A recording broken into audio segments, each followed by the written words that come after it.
BSc part third physical chemistry के unit 3 में हम इससे पहले विशुद्ध घूर्णन रमन स्पेक्ट्रम प्रारंभ कर चुके थे।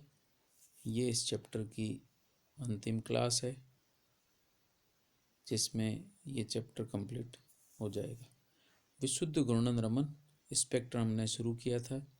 इसके लिए घूर्णन क्वांटम संख्या J के साथ घूर्णन ऊर्जा स्तर की तरंग संख्या का समीकरण नंबर 1 हमने काम में लिया था और इसके लिए फिर हमने स्टोक रेखाओं के लिए डेल्टा J +2 रखते हुए समीकरण नंबर 3 व्युत्पन्न किया था, जिसमें डेल्टा न्यू बार का मान होता है 2b × 2j+3, जहाँ J निम्न घूर्णन रमन स्तर को प्रदर्शित करता है। उसके बाद हम प्रारंभ कर रहे हैं। इसी प्रकार एंटी स्टोक लाइन के लिए रमन शिफ्ट प्रदर्शित किए जाए जब J' से J+2 में संक्रमण होता है, अर्थात उच्च स्तर J' घूर्णन स्तर है, उससे नीचे हम आते हैं तो J' V' कंपन स्तर का एक घूर्णन स्तर है, जबकि J+2 V कंपन स्तर का एक घूर्णन स्तर है। तो हम J' से J+2 में संक्रमण करते हैं तो डेल्टा J का मान -2 होगा, अर्थात J' - J = होगा -2। तो J की जगह हम J'+2 रख सकते हैं, जिससे समीकरण 4 प्राप्त होगी। डेल्टा न्यू बार = -2b × 2j'+3। पहले ये व्यंजन आया था +2b 2j+3, अब आया है 2j'+3, समीकरण नंबर 4, जहाँ पर J निम्न घूर्णन रमन स्पेक्ट्रम को दर्शाता है, जबकि J' उच्च घूर्णन रमन स्पेक्ट्रम स्तर को प्रदर्शित करता है। तो यहाँ J' उच्च घूर्णन रमन स्तर को प्रदर्शित कर रहा है, जो कि V' कंपन स्तर का एक घूर्णन स्तर है। यदि J का मान 0, 1, 2, 3 है तो J' का मान भी यही रहता है, क्योंकि यह घूर्णन क्वांटम संख्या को प्रदर्शित करता है।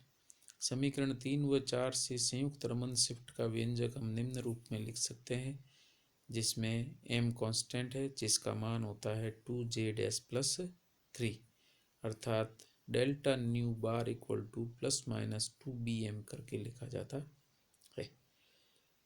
संगत स्पेक्ट्रम रेखाओं की तरंग संख्या न्यू बार इसे निम्न सूत्र से ज्ञात किया जाता है, अर्थात इससे संबंधित जो तरंग संख्या है उसको हम निम्न सूत्र से ज्ञात करते हैं, अर्थात न्यू बार = new EX bar plus new delta nu बार, जहाँ न्यू EX बार एक्साइटेड या उत्तेजित विकिरण की तरंग संख्या को प्रदर्शित करती है। तो द्विपरमाणु अणु के अनुमत या अलाउड घूर्णन ऊर्जा स्तर व घूर्णन रमन स्पेक्ट्रम को निम्न प्रकार हम प्रदर्शित करते हैं, जिसमें स्टोक और एंटी स्टोक स्कैटरिंग लाइंस प्रदर्शित की गई है। स्टोक लाइंस में J से +2 संक्रमण प्रदर्शित किया गया, 0 से 2, 1 से 3, 2 से 4, 3 से 5, और एंटी स्टोक स्कैटरिंग के अंदर 5 से 3, 4 से 2, 3 से 1 और 2 से 0 डेल्टा J -2 करके लिखा गया है। और इसमें रेले लाइंस के लिए 0 पर एक बिंदु होता है, जिसको लाइन के रूप में यहाँ प्रदर्शित किया गया है। बाईं ओर Stokes line anti Stokes lines है, जबकि दाईं ओर स्टोक लाइंस प्रदर्शित की गई है, जिसमें अंतराल वही है 6b का, फिर 4b का, फिर 4b का, इस तरीके से चलता रहता है। तो पहली रेखा स्टोक लाइंस के दोनों ओर 6b के अंतराल पर और उसके बाद की सभी रेखाएं 4b के अंतराल पर बनती है, चाहे वो स्टोक लाइंस हो चाहे वो एंटी स्टोक लाइंस, और इस तरीके से रमन स्पेक्ट्रम प्राप्त होता है। चित्र से स्पष्ट है कि स्टोक और एंटी स्टोक आवृत्तियों का पृथक्करण 4b सेंटीमीटर इनवर्स है, जबकि दूर अवरक्त फार IR में यह 2b का होता है। जे बराबर 0 रखने पर प्रथम रेखा व उत्तेजन रेखा के मध्य आवर्ती पृथक्करण 6b सेंटीमीटर इनवर्स प्राप्त होता है। सामान्यतः समनाभिकीय द्विपरमाणु अणु जैसे H2, N2, O2, Cl2 आदि अवरक्त स्पेक्ट्रम व माइक्रोवेव तरंग स्पेक्ट्रम नहीं देते हैं क्योंकि इनमें द्विध्रुव गुण नहीं होता, जबकि ये अणु घूर्णन रमन स्पेक्ट्रम जरूर देते हैं। अतः रमन स्पेक्ट्रम माइक्रोवेव और IR स्पेक्ट्रम का एक परिपूरक है, सप्लीमेंट है। विशुद्ध कंपन Raman spectrum, pure vibrational Raman spectrum, इससे पहले हमने लिया था प्योर रोटेशनल रमन स्पेक्ट्रम। द्विपरमाणु अणु द्वारा समान इलेक्ट्रॉनिक अवस्था में एक कंपन ऊर्जा स्तर से दूसरे कंपन ऊर्जा स्तर में संक्रमण के फलस्वरूप कंपन रमन स्पेक्ट्रम प्राप्त होता है। यदि मूल कंपन स्तरों में संक्रमण हो तो इसे विशुद्ध कंपन रमन स्पेक्ट्रा कहते हैं। कंपन ऊर्जा स्तर के लिए ऊर्जा व्यंजक निम्न है, जो कि हम पहले ले चुके हैं, वही यहाँ पर प्रदर्शित किया गया है।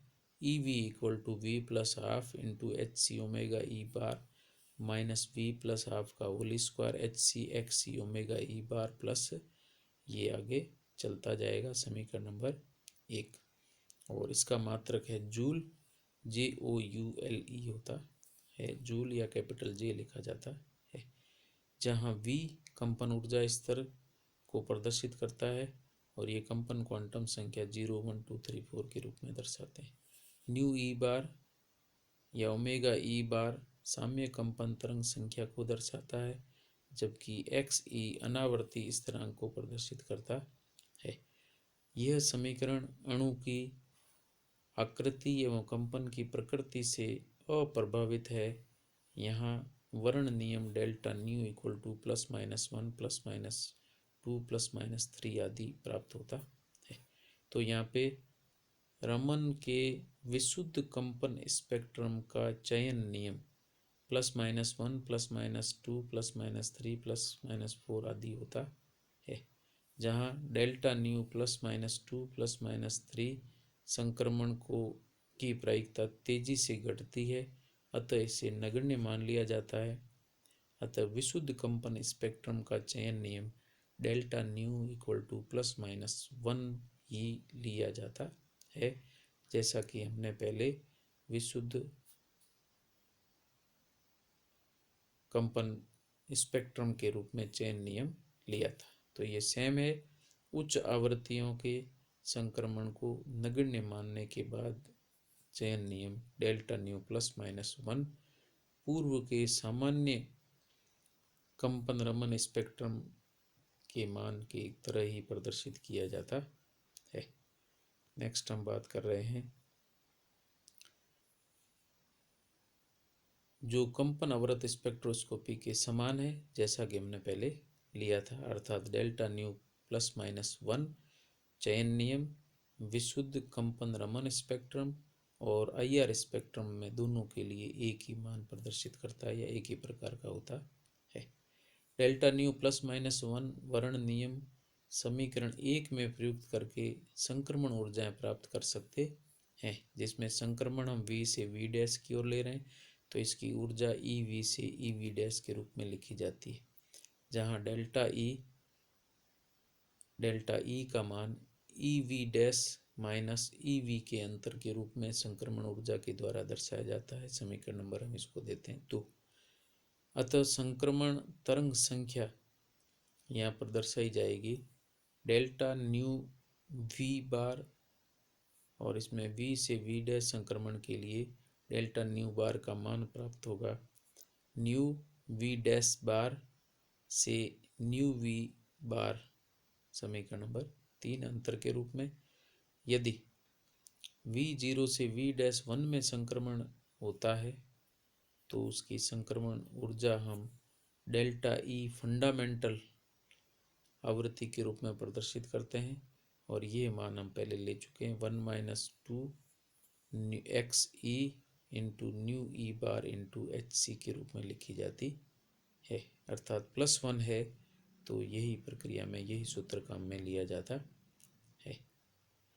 इसी तरीके से न्यू इक्वल टू जीरो से v इक्वल टू जीरो से v डैश टू में संक्रमण हो तो इसकी संक्रमण ऊर्जा, यहाँ पर v जो दिए गए हैं ये कंपन रमन स्पेक्ट्रम के कंपन स्तरों को प्रदर्शित करते हैं और इनके मध्य संक्रमण को दर्शाते हैं। अर्थात v0 से v'1 में संक्रमण को हम फंडामेंटल लाइंस या मूलभूत रेखा के रूप में दर्शाते हैं, जबकि v0 से v'2 में संक्रमण को हम फर्स्ट ओवरटोन के रूप में प्रदर्शित करते हैं। लेकिन यहाँ पर नाम है फंडामेंटल तो है, ओवरटोन है, लेकिन सेकंड ओवरटोन यहाँ प्रदर्शित नहीं की गई है। सूत्र में हल्का सा परिवर्तन है, 1 - 3xe 2hc ओमेगा ई बार, ये पहले दिए गए समीकरण में मान रख के हम सीधा ज्ञात कर सकते हैं। न्यू v बराबर 1 से v' बराबर 2 में संक्रमण हेतु संक्रमण ऊर्जा हॉट लाइन के द्वारा दर्शाई जाती है। यहाँ पर v1 से संक्रमण प्रारंभ करके v'2 में संक्रमण होता है, तब उसकी हॉट बैंड की ऊर्जा को हम इस रूप में प्रदर्शित करते हैं, 1 - 4xe × hc ओमेगा ई बार। चूँकि रमन प्रकीर्णित प्रकाश की तीव्रता कम होती है, अतः ओवरटोन व हॉट बैंड को पूर्णतया उपेक्षित किया जा सकता है। अतः अणु का रमन कंपन स्पेक्ट्रा एकदम सरल होता है। तो यहाँ पर हॉट बैंड और ओवरटोन अर्थात सेकंड या बी और सी संक्रमण को नगण्य मान लिया जाए तो केवल प्रथम संक्रमण की फंडामेंटल रेखा ही स्पष्ट रूप से प्राप्त होती है। अतः रमन कंपन स्पेक्ट्रम एकदम सरल प्रकृति का सामान्य रेखाओं युक्त होता है। रमन रेखाएं उत्तेजन रेखाओं से दूरी पर अपेक्षित है एवं संगत प्रत्येक मौलिक कंपन आवृत्ति का मान निम्न प्रकार दिया जा सकता है। तो इसके मान क्या होंगे उसको यहाँ प्रदर्शित करते हैं, जिसमें nu v bar equal to nu ex bar plus minus delta E/hc centimetre inverse के रूप में। और यदि इसे हम आवृत्ति के रूप में प्रदर्शित करें तो डेल्टा E/hc को हम डेल्टा न्यू बार v से v' संक्रमण के रूप में प्रदर्शित कर सकते हैं। उपयुक्त संबंध में पॉजिटिव चिन्ह स्टोक लाइंस को और नेगेटिव चिन्ह एंटी स्टोक लाइंस को प्रदर्शित करता है, जिससे स्टोक लाइंस ऊर्जा अवशोषण तथा एंटी स्टोक लाइन ऊर्जा अवशोषण को प्रदर्शित करती है।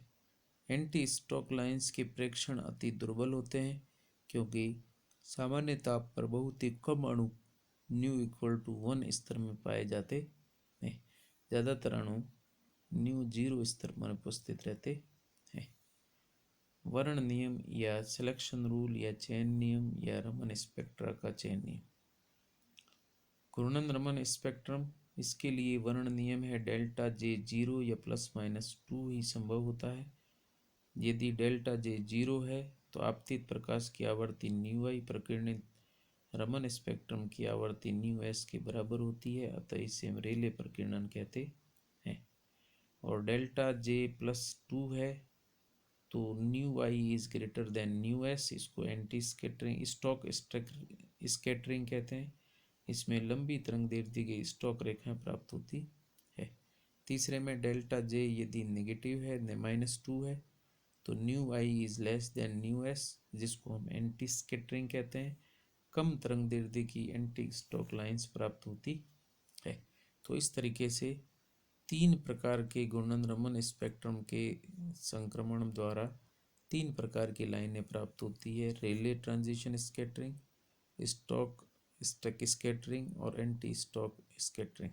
इसमें एंटी स्टॉक नहीं लिखा है तो इसमें तीसरे में एंटी स्टॉक स्कैटरिंग करके लिखा जाता है।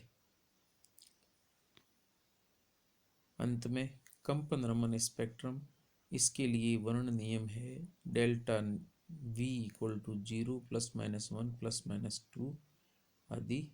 इसका चयन नियम है, जहाँ डेल्टा न्यू में +-2 और +-3 को प्रायिकता एवं तीव्रता घटती है, अतः इसको पूर्णतः उपेक्षित कर दिया जाए। तो यहाँ पर डेल्टा न्यू 0 और +-1 ही मान्य होता है।